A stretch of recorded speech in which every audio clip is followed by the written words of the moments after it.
हजुर दर्शकले तपाईँ लाइभ नारी नेपाल हेर्दै हुनुहुन्छ।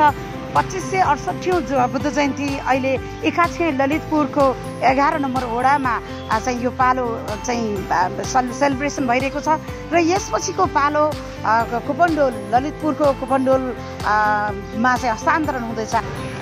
धन्यवाद। हजुर सबभन्दा पहिले त तपाईँले एकाछीको नाम लिनुभयो। एकाछी टोलको सबभन्दा ठुलो विशेषता भनेको त्यहाँ ढुङ्गे डाँडा छ, त्यहाँ 5वटा भएको ढुङ्गे डाँडाको चोक छ, त्यही हामीले चाहिँ बुद्ध जयन्ती आयोजना गरेका छौँ। र यो भनेको चाहिँ ढुङ्गे डाँडाको इतिहास हेर्नु भने झन्डै 600 वर्षको इतिहास यसको छ। 600 वर्षको इतिहास छ। ल यो हाम्रो चाहिँ यसपालि पहिलोचोटि हामी एकाछी टोलमा यो हाम्रो पालो हामी सञ्चालन गर्दैछौँ। र प्रायः पहिला चाहिँ एकाछी र नागपालको एउटै उसमा हुन्थ्यो भने अहिले एकाछीको मात्रै पनि यो सालदेखि हामीले सुरु गर्यौँ। हजुर एक्लै प्रतिनिधित्व गरेर टोलको हिसाबमा अब नागपाल चाहिँ पहिला र एउटै वडा हुन्थ्यो भने अहिले चाहिँ नागपाल 16मा छ भने हाम्रो 11मा चाहिँ मिलाएको हिसाबले हामीले 11मा सञ्चालन गरेका। यो 7 दिनसम्म चल्ने जुन बुद्ध जयन्तीको समारोह कस्तो रह्यो दाइ? यसले समाजलाई कस्तो सूचना सन्देश दिइरहेको छ? होइन अब बुद्ध जयन्ती मनाउनु भने सजिलो त हुँदै होइन, किनभने एउटा भव्य र एकदम ठुलो कार्यक्रम हुने भएकोले त्यसलाई सजिलो त मान्नु हुँदैन, गाह्रै छ।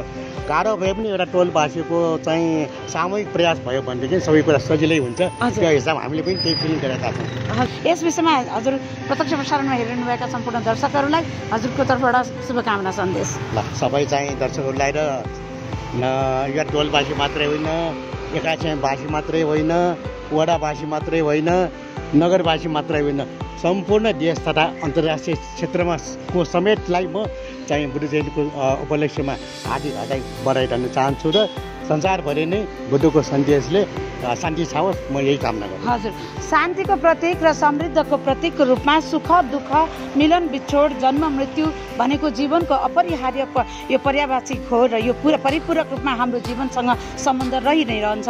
तर भगवान बुद्धको जुन महान बाणीले हामीलाई धैर्य संयमता करुणा दान र दया र जीवनलाई अपरिहार्य भएको चाहिँ संयमता हो। यो संयमता र धैर्यताले नै मानव जीवनलाई सार्थक तुल्याउँछ र हामीलाई धन्य बनाउँछ। त्यसैले पनि गर्दा पाप र पुण्य, धर्म सत्य र धर्म र पापको बिचमा रहेको जुन बिन्दु हो त्यो लोभ मोह माया यो हामीबाट त्याग हामीले गर्न सक्नु नै हाम्रो जीवनको अर्थ हुन जान्छ। भगवान बुद्धले हामीलाई त्यही सिकाउनु भएको छ। त्यसैले कुनै पनि कुरा र काम गर्नको लागि बुद्धम शरणम गच्छामि भनेको शान्तिको शरणमा खुसीको शरणमा हामी अनुसरण गरेर अघि बढ्नुपर्छ र धम्मम शरणम गच्छामि धर्मको पक्षमा धर्मको शरणमा हामी रहेर हाम्रो जीवन व्यतीत गर्नुपर्छ।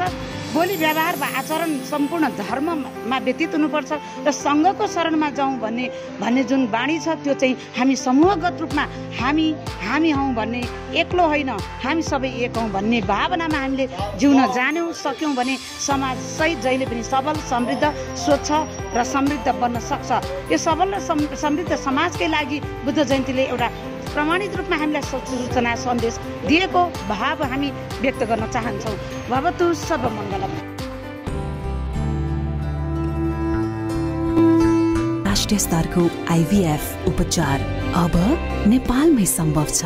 वात्सल्य नेचुरल IVF, जडीबुटीको शक्ति, साबुन ओखती।